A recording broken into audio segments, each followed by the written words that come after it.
The coach bus slowly rolled into Quảng Ngãi city just as the sun dipped below the horizon. Koa, with a backpack slung over his shoulders, stepped off at the station feeling both unfamiliar and excited. At 27 years old, Koa was an introverted office worker from Saigon who loved traveling and photographing landscapes.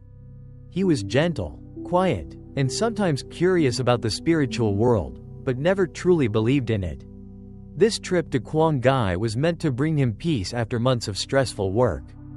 He had chosen Quảng Ngãi because he'd heard the beaches here were still wild, untouched by crowds, perfect for capturing sunrise photos. Koa booked a ride-share motorbike to a small guest house near Mỹ Khê Beach. The guest house, named Hai Duong, had sea-worn blue walls faded from years of sun and wind. As he slid open the glass door, a wind chime jingled lightly. A young receptionist, probably in her early 20s, her hair tied high, gave him a soft, half-smile and said gently, "Looking for a room? Just you?" Koa wiped the sweat from his brow, nodded, and replied, "Yes, just me. If you have a room facing the ocean, that'd be great." She looked down to fill in the registry, then handed him a room key attached to an old wooden tag. Room 203, second floor, ocean view. The guest house is a bit old, but the view's lovely. Koa smiled gratefully, then carried his backpack up the creaky wooden stairs. The room was simple, white bed linen, wooden bed frame, a window that opened to the salty breeze and pale blue sea in the distance. He sighed with relief, telling himself the next few days would be a rare pocket of tranquility. That evening, Koa took a walk along the beach. The night waves lapped rhythmically, while distant squid boats blinked their soft yellow lights. He snapped photo after photo until the sea wind chilled his cheeks. Then returned to the guest house. The second-floor hallway was silent, with only the wind whistling through the cracks in the window frames. As he inserted the key into the door, Koa suddenly heard footsteps running above him on the third floor. He looked up, but the hallway was empty. A cold breeze brushed the back of his neck, raising goosebumps. He muttered to himself, trying to stay calm, who'd still be running around at this hour?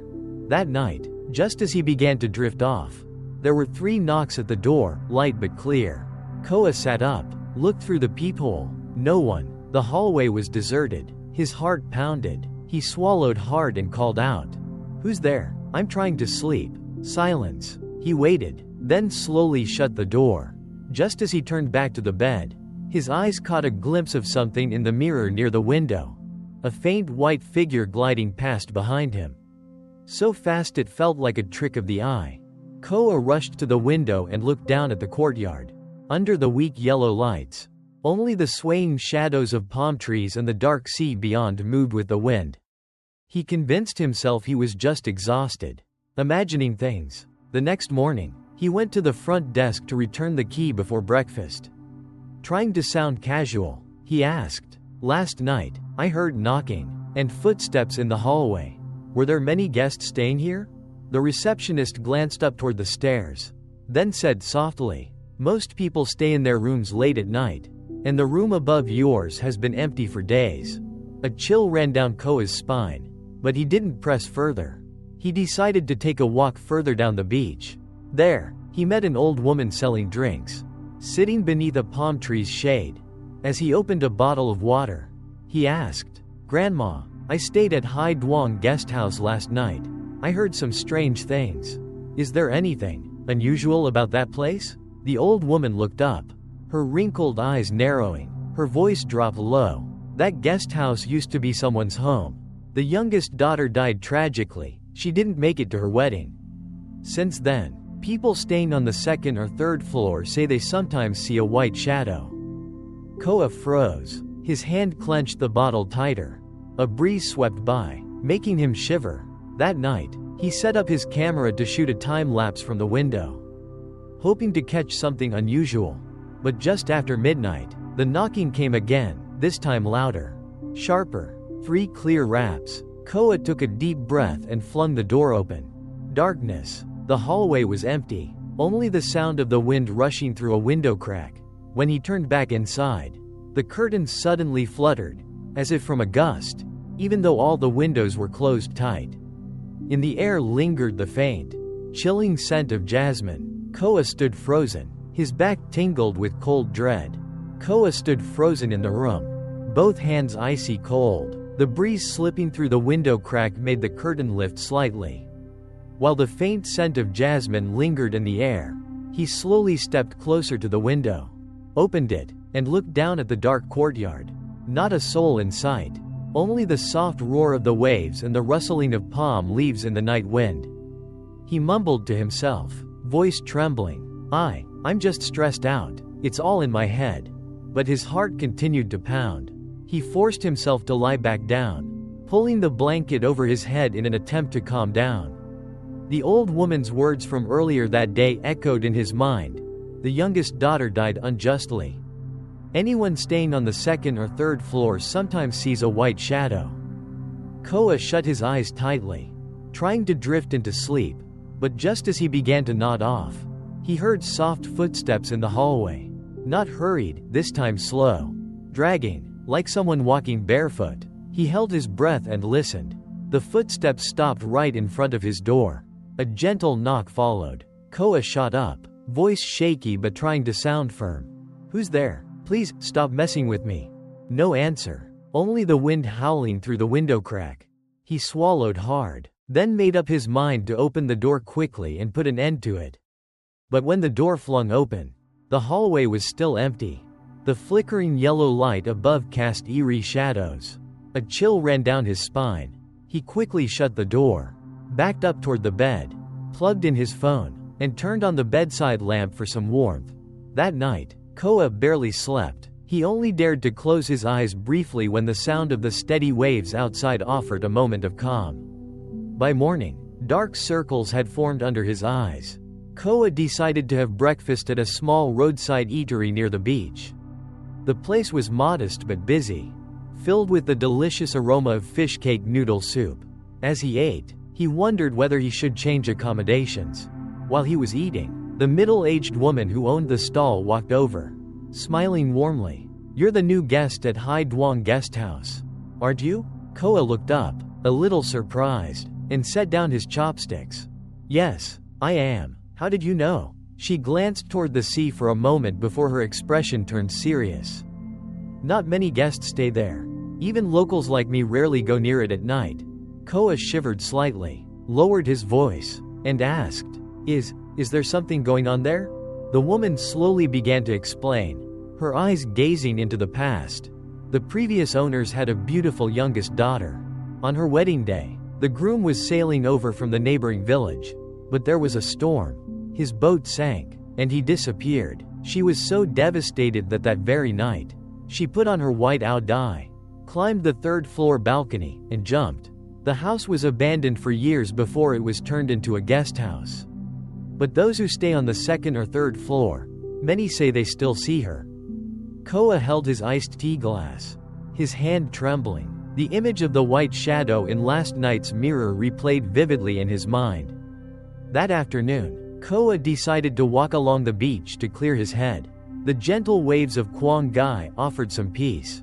Children ran and laughed in the distance. The peaceful scene helped him temporarily forget the haunting tale. As dusk fell, he made his way back to the guest house. On the way, he passed a narrow alley beside the building. Suddenly, he saw a young woman in a white ao dai standing under a palm tree. Her back to him, her long hair draped over her shoulders, and she stood completely still. Koa stopped in his tracks, heart racing. He swallowed hard, then cautiously called out, Excuse me, miss?" The woman didn't respond. Slowly, she turned her head, but instead of a clear face, what appeared was hazy, like mist. Her deep black eyes stared at him, wide and unblinking. In that moment, a strong sea wind whipped through. Palm leaves howled, and sand swirled violently. When Koa rubbed his eyes, the woman was gone. He ran straight back to the guest house, trembling, heart pounding like a drum. The receptionist saw his pale face and asked in alarm, "Mr. Koa, are you okay? You look terrified." Koa leaned on the front desk, breath heavy, voice cracking. Do you believe that? that this place is. He trailed off, unable to bring himself to say the word ghost. The receptionist was silent for a moment. Then, in a voice barely louder than the wind, she said, "You shouldn't walk down the side alley again. That's where the wedding was supposed to happen, years ago." Koa stood speechless, frozen in place. Outside, the sound of crashing waves blended with the quickened beat of his own heart. He knew this night was far from over. Koa stood frozen in the guesthouse lobby, his hands gripping the edge of the old wooden counter so tightly that the veins stood out on his skin. Outside, the sound of waves crashing against the shore echoed like endless sighs. After a long silence, the receptionist finally spoke again, her voice soft and tinged with concern. "Would you like to change rooms tonight? If the second floor makes you uncomfortable, I can move you to one on the first floor." Koa swallowed hard, his eyes drifting toward the window where the sea breeze tossed the curtains. "To be honest, I'm scared, but I still want to stay. I want to know what's really going on." The receptionist hesitated, her eyes filled with both worry and reluctance. "Not everyone's brave enough to be curious like you. Most people come, stay one night, and leave immediately." Koa nodded. A chill ran down his spine, but a deeper sense of curiosity stirred inside him. He decided that tonight, he would uncover the truth. As night fell, Hai Duong Guesthouse grew quieter than ever. The sound of the ocean flowed through the cracks in the windows, blending with the howling wind to make the hallways feel even more haunting. Koa returned to room 203, preparing his camera and phone, both set to record. He whispered to himself, his voice shaking, "Tonight, I have to capture it. If something really shows up." Around 11 p.m., the creaking of the wooden hallway floor began again. Koa leaned against the wall, eyes fixed on the door. The footsteps were slow this time, deliberate, like someone trying not to be heard.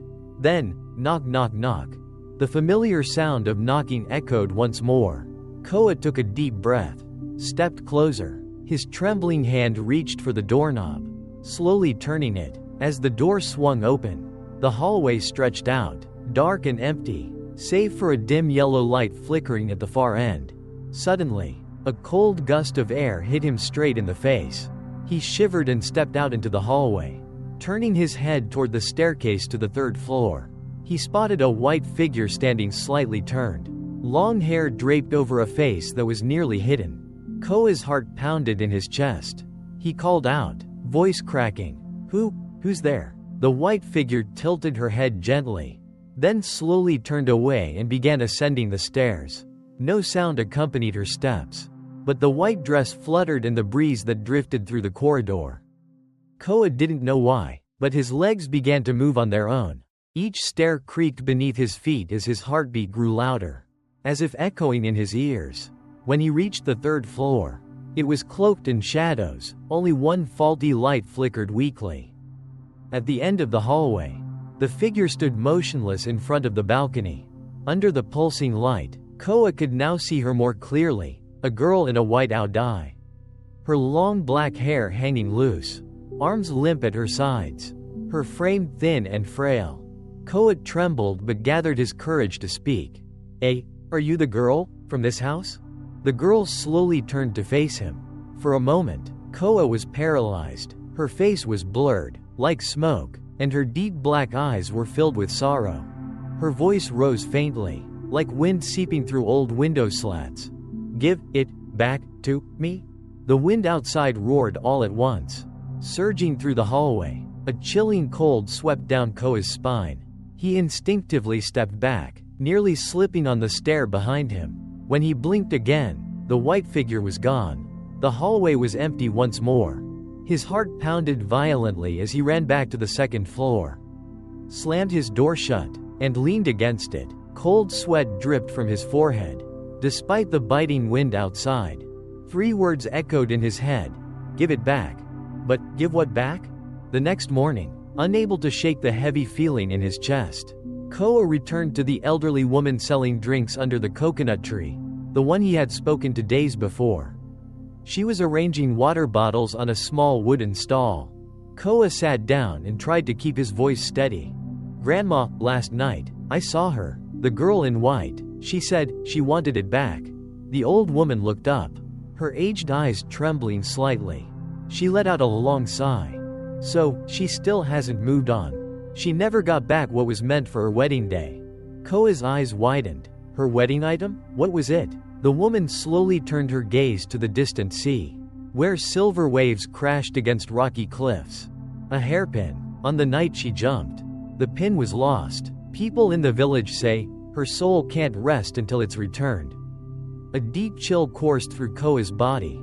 He realized that the story had pulled him into something much larger, and he couldn't walk away now. Tonight, he had to find that hairpin.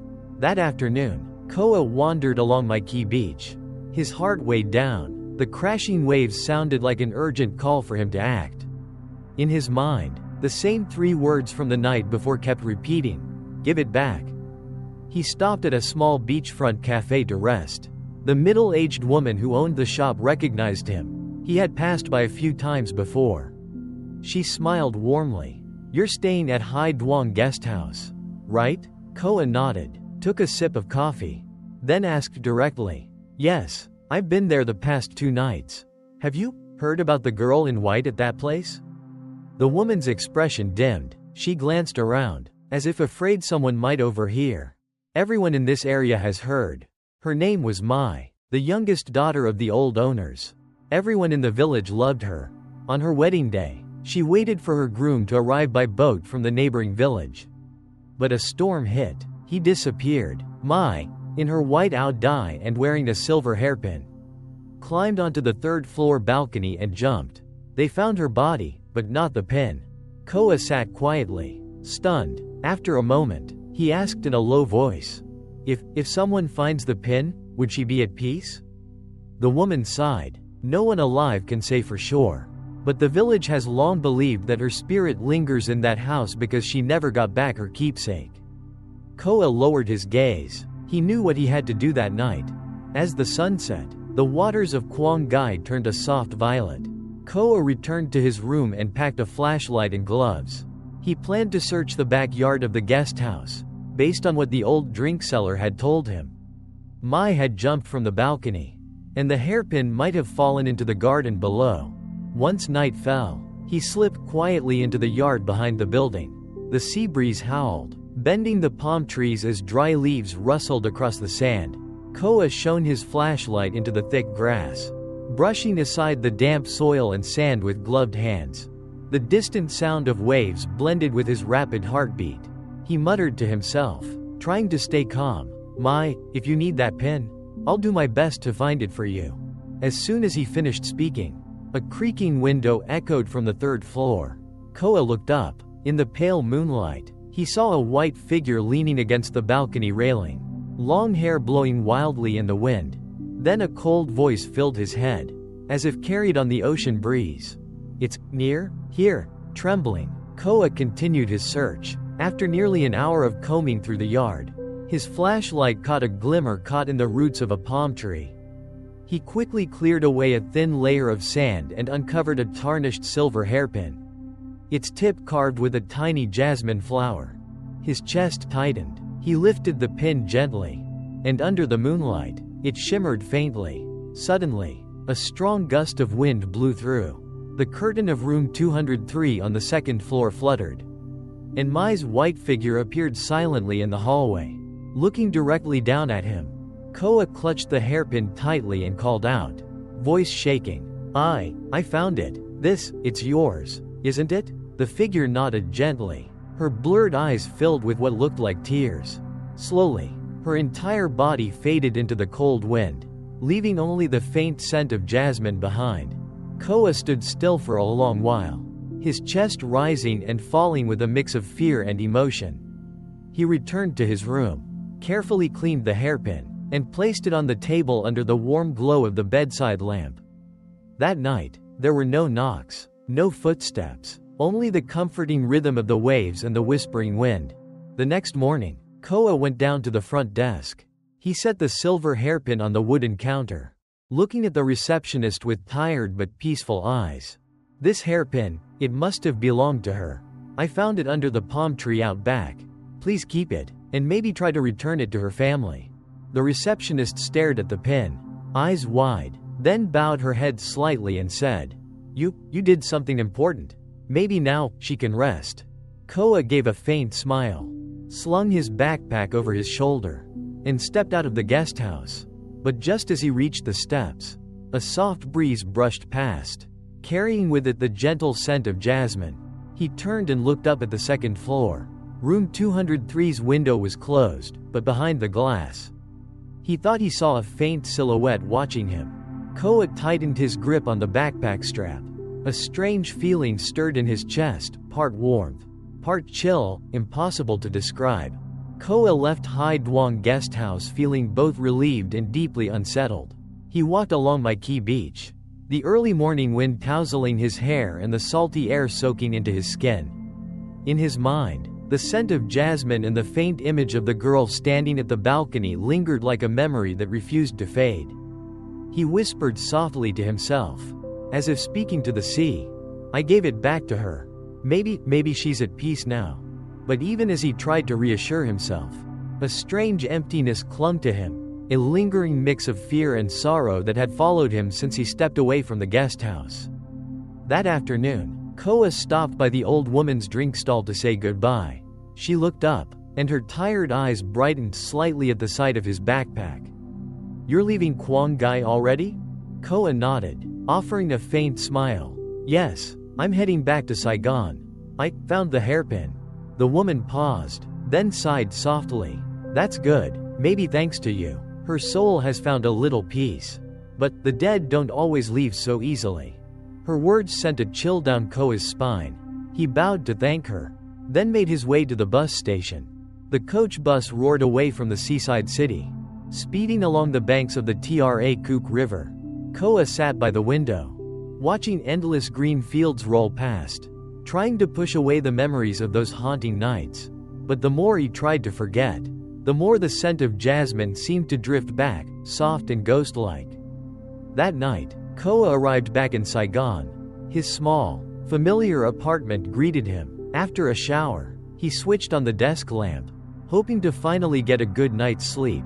But as he lay down, a strange chill crept up the back of his neck. Koa opened his eyes. In the dim light, the mirror near the door faintly reflected a pale white figure. He sat up, heart racing. No, that's not possible. The white shadow stood silently. Her face was unclear, hair cascading down, her narrow shoulders trembling slightly. A whisper floated through the air, so soft it could have been the wind. "Don't leave me?" Koa froze. He backed up to the wall, breathing deep to stay calm. "Did you follow me here?" I gave the hairpin back to you." She didn't respond, only bowed her head. In that moment, an overwhelming sadness filled the room. There was no scent of the sea anymore, but jasmine hung in the air, as if she were standing right beside him.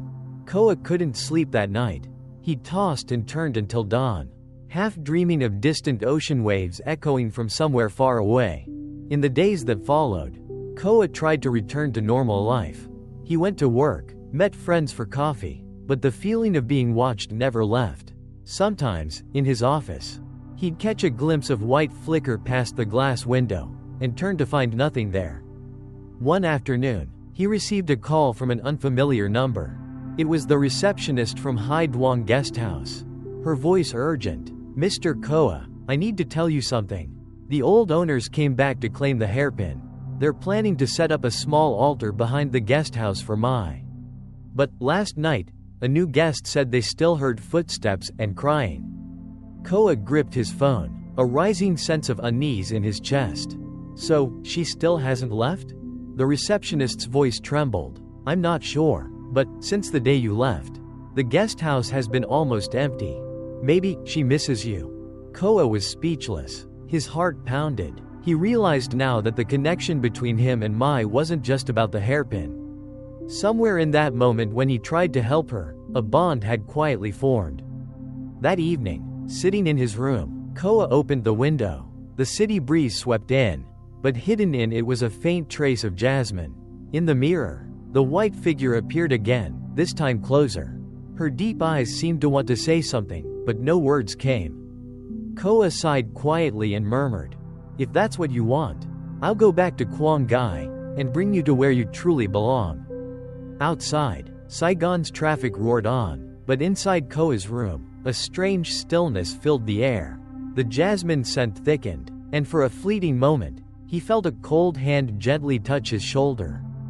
Koa's tiny apartment had grown heavy with unease after many sleepless nights. Each time he turned off the lights, the faint scent of jasmine would return, blending with the nighttime breeze slipping through the window. One evening, he decided to leave the lights on all night. He sat with his back against the wall, eyes fixed on the mirror hanging by the door. The warm yellow glow of the lamp reflected his tired face. Outside, the wind whispered through the hallway. And once again, the jasmine scent filled the air. In the mirror, the white figure slowly appeared, long hair covering half her face. Koa swallowed hard and spoke, his voice low. What do you really want from me? I already returned your hairpin." The figure stood still, tilting her head slightly, then stepped back. A voice as soft as wind against glass drifted through the air. "Take me home?" Koa shivered. He stammered, Home? Where?" There was no reply. She simply faded away, but in his mind, a clear image emerged, the beach in Quảng Ngãi at night, where she had passed. Koa knew then that he had to return. 2 days later, he took time off work. The same long-distance bus carried him back to the quiet seaside town. As he stepped off at the station, he could feel a biting cold in his palms. Even though the sun was blazing, he walked straight to Mỹ Beach. The sea was still blue, the waves still gentle, but everything inside Koa felt slowed, distant. He stopped by the old woman's drink stall. The moment she saw him, she frowned. "You've come back?" Koa sat down on the small plastic chair, his voice weary. "Yes, I don't think Mai has found peace. She followed me all the way to Saigon." The old woman fell silent, her gaze deep and unreadable. "She must still be tied to this world. You should go to the place where she died. Maybe then." Koa nodded. That afternoon, he borrowed a small boat from a local fisherman to paddle out near the rocky reef, where they had once recovered Mai's body. The man handed him the oars with hesitation and warned, "Don't go out there after dark. Folks around here, we avoid that place." Koa just gave a faint smile. He knew he had to do this, even if fear twisted in his stomach. As the sun dipped, the sea turned a deep shade of purple. Alone in the boat, Koa drifted slowly with the waves. He gently laid a small bouquet of jasmine onto the water, whispering, "Mai, I brought you home. I don't know what more you want, but please let me go."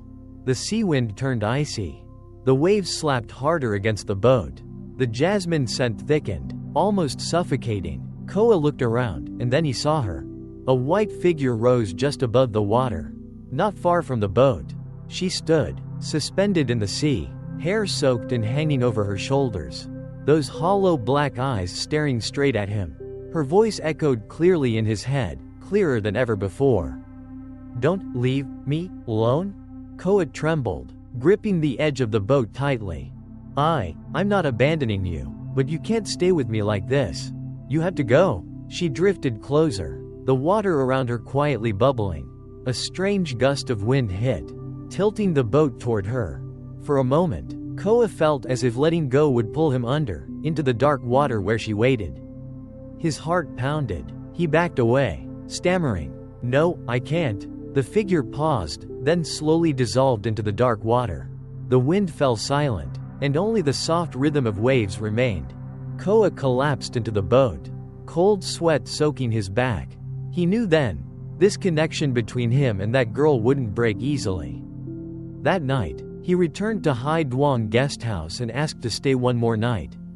The receptionist looked at him, eyes filled with worry and sympathy. "Mr. Koa, she still hasn't left. Has she?" Koa nodded, exhausted. "What do I have to do to make her let go?" The receptionist glanced out at the sea and said softly, "Maybe you need to give her a proper farewell. Only when they've been sent off with peace can they stop following you." Koa said nothing. Inside him stirred a mix of fear and sorrow. Outside, the wind howled through the swaying palms. And once again, the scent of jasmine drifted into the dim room. The night at Hai Duong guest house felt endless. Koa lay on the old creaky bed on the second floor, the dim yellow light from the night lamp casting patchy shadows across the ceiling. Outside, the ocean waves rolled in a steady rhythm, but his heart was far from calm. He had just closed his eyes when the window creaked. The now familiar scent of jasmine slipped into the room. Koa opened his eyes, and in the faint light, the white figure appeared once again in the corner, long hair hanging down, her thin shoulders trembling gently. He took a deep breath and tried to keep his voice steady. I brought you back to the sea. I even found your hairpin. What more do you want?" The figure said nothing, only slowly stepped closer to the bed. When she was about an arm's length away, a whisper floated in the air like a breeze through the window frame. "Take me home?" Koa froze. "Home? Where is your home?"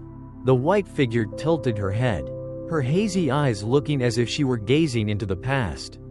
Then she turned and glided toward the window, eyes fixed on the alley beside the guest house.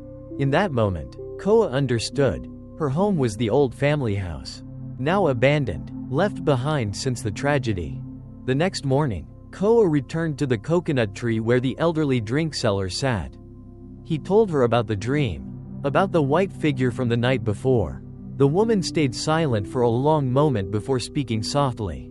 "Her old house is deep in the fishing village, about a kilometer from here. Just a wooden frame and crumbling walls now. People are scared of that place. Almost no one goes near." Koa nodded and asked the woman to show him the way. The path wound through a maze of rusted tin roof homes. At the end stood a dilapidated house with a rotting wooden door and wild grass overtaking the yard.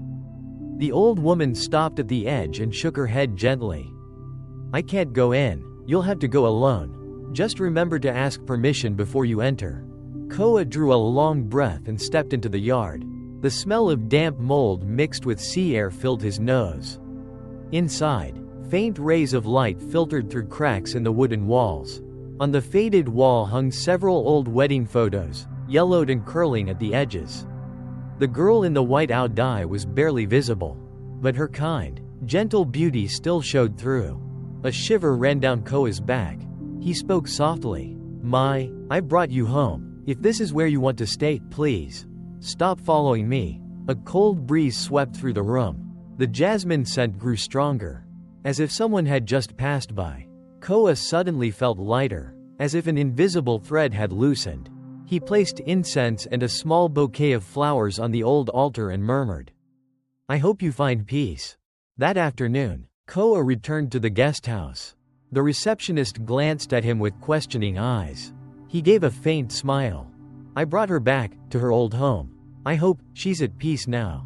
The receptionist exhaled, relieved. "I hope so too. Last night while I was sleeping, I heard footsteps, then suddenly it stopped. Maybe." She trailed off, but they both understood. Koa went back to his room, feeling lighter than he had in days.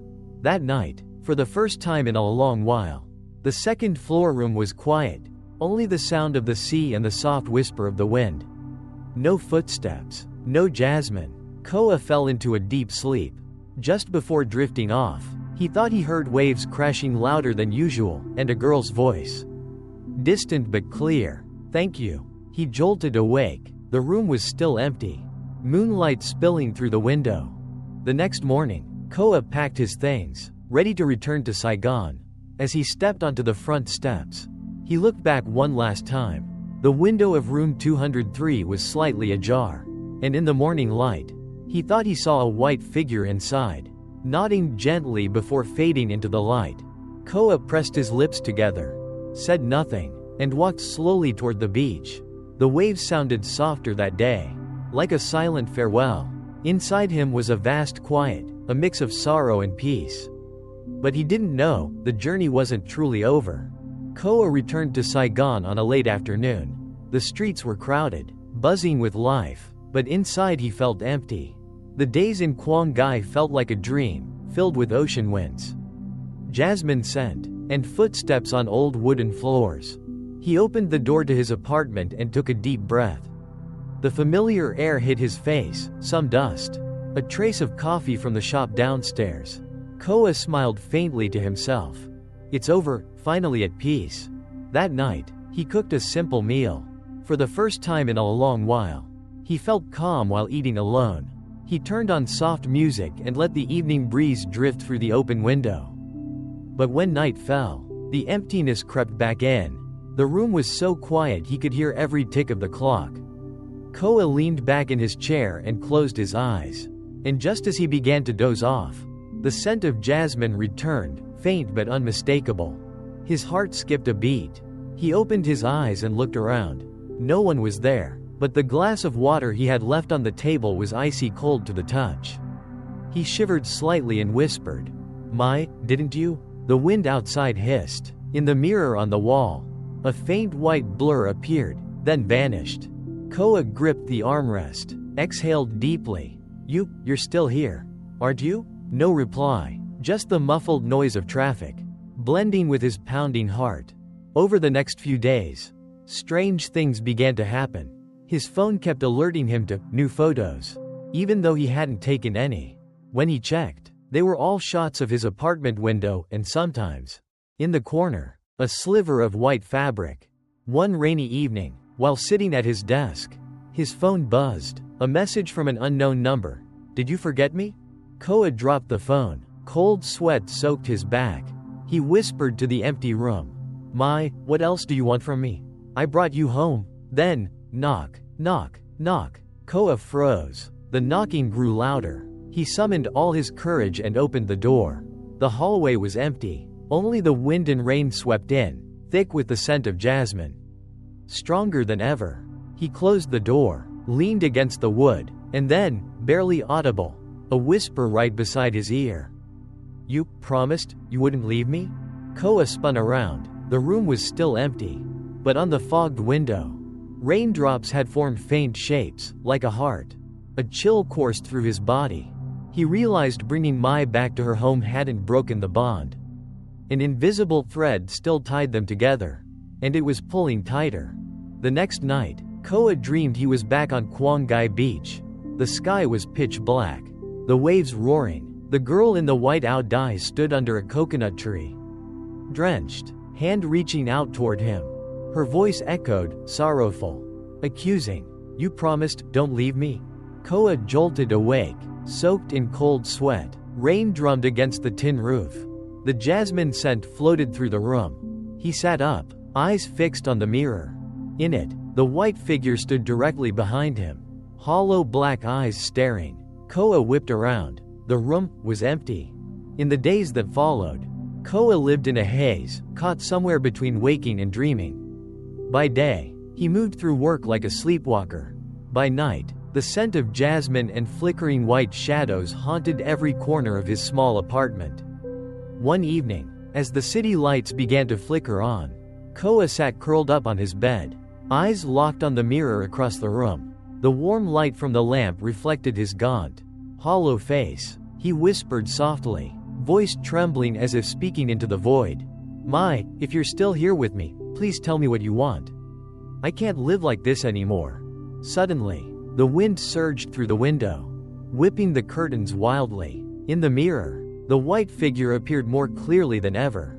She stood right behind him, wet hair draping over her shoulders, those deep black eyes staring into his back. A whisper echoed in the room, as soft as breath merging with the breeze. Stay with me? Koa shuddered and spun around. The room was empty, but a biting cold engulfed the air, and the jasmine scent grew thick, nearly suffocating. He jumped to his feet and fled the apartment as if escaping a nightmare. He wandered through the misty rain of a Saigon night.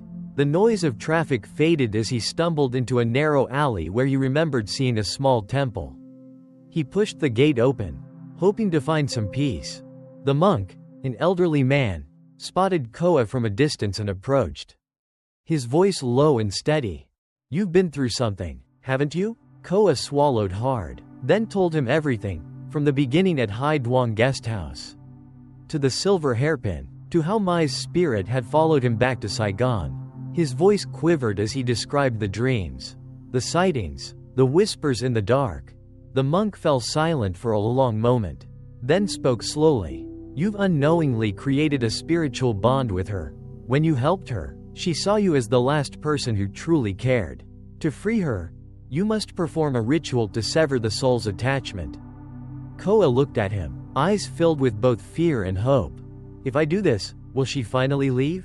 The monk nodded gently, then sighed. "Maybe, but you must stay strong. A spirit that clings due to deep emotion will not let go easily." Koa clenched his fists. He knew he couldn't go on like this. The following night, he prepared the offerings just as the monk instructed: a bouquet of jasmine, a few pieces of fruit, and a photo he had taken of Mai's old portrait from the abandoned house. He lit 3 sticks of incense and knelt in the middle of his room. He took a deep breath and spoke, voice steady but filled with emotion. "Mai, I know you're here. I found your hairpin, brought you back to the sea, and returned you to your home. But now, you have to go. I'm among the living. I can't go with you." The incense smoke coiled through the room. The air turned colder than usual. In the mirror, her white figure appeared once again, this time so clear. Koa could see beads of water falling from her hair. Her voice came, soft and broken. "You promised not to forget me?" Koa shut his eyes, forcing himself to stay calm. "I'll remember you, always. But if you stay, neither of us will ever be free." Suddenly, the door burst open, even though there was no wind. A freezing gust swept in, thick with jasmine, and then, it faded. When Koa opened his eyes, the figure in the mirror was slowly turning away, vanishing into the incense smoke. The room fell silent. Koa collapsed, cold sweat soaking his back. For a full week afterward, Koa no longer dreamed of Mai. His phone stopped showing strange photos. The jasmine scent disappeared completely. One afternoon, Koa sat at his usual cafe. The Saigon sun blazed outside. He took a sip of coffee, feeling unexpectedly light, but when he glanced at the window, for a brief moment, he thought he saw a girl in a white dye standing on the sidewalk. Smiling softly, he blinked, and she was gone. Swallowed by the crowd, Koa exhaled deeply, a mix of fear and sorrow in his chest. He understood, the bond had faded, but deep inside him, Mai would never completely disappear. 1 month had passed since the spiritual severance ritual, and Koa gradually returned to a normal rhythm of life. The small apartment no longer smelled of jasmine. The mirror on the wall reflected only his own figure, and the nights, so haunting before, had become quieter than ever. And yet, there were moments when that peace left him strangely hollow. He realized he had grown used to the silent presence in the room, to the soft footsteps in the hallway, to the faint scent of jasmine drifting through at midnight. One quiet weekend afternoon, Koa sat on the second-floor balcony of a cafe, overlooking the busy street below. Motorbikes whirred past in waves. Sunlight danced on the metal rooftops across the road. Holding his coffee gently, he whispered, "Mai, I wonder where you are now." His words drifted into the breeze. For a fleeting second, he thought he heard the soft sound of ocean waves from somewhere far away, accompanied by the faintest trace of jasmine in the air. He closed his eyes and let the moment wash over him, as if she were still nearby, but no longer holding on. A few days later, Koa received a call from the receptionist at Hai Duong guest house. Her voice was hesitant but tinged with relief. "Mr. Koa, I wanted to let you know. The guest house is busy again. No one's heard footsteps or crying anymore. Maybe Mai really has left." Koa was silent for a few moments, then smiled gently. "That's good. Thanks for letting me know." He ended the call and leaned back in his chair. A soft melancholy settled over him. He was glad she had found peace. Yet a quiet emptiness stirred, one he couldn't quite name. That evening, as Saigon lit up under the night sky, Koa took a walk along the canal near his apartment. The night breeze was cool, rippling softly across the water. He leaned against the railing, watching the reflections of city lights dance on the surface. Then, for a brief moment, a familiar jasmine scent passed under his nose. Koa turned his head. No one was there, only the chill of the breeze and the stillness of the night. He smiled faintly and whispered, "Goodbye." A strong gust swept through, carrying a few stray petals down onto the water. Ripples fanned out in quiet circles. glowing under the streetlights before dissolving into the flow. Koa walked slowly back to his apartment. He knew now that the invisible bond had been broken. But deep within him, the memory of the girl in white by the sea in Quảng Ngãi would always remain, like a story only he had lived through. Outside, the city's sounds began to fade, and in Koa's mind, the waves from that haunting night still echoed, soft and lingering, like a farewell that would never quite disappear.